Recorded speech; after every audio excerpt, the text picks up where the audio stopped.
Ayun guys, MSC Mirabilia na naman. MSC Mirabilia. Kasabay na naman namin dito sa Port of Nassau, Bahamas. Ang laki talaga.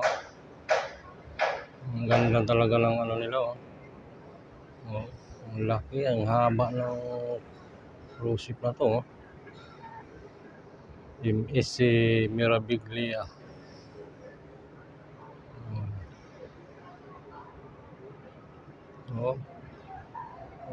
Ang ganda siguro sa loob niyan. Dito yan sa Port of Nassau guys. Kasabay na naman namin yung MSC Mirabilia. Kumusta sa mga OFW superior dyan? Mag-ingat po sa trabaho.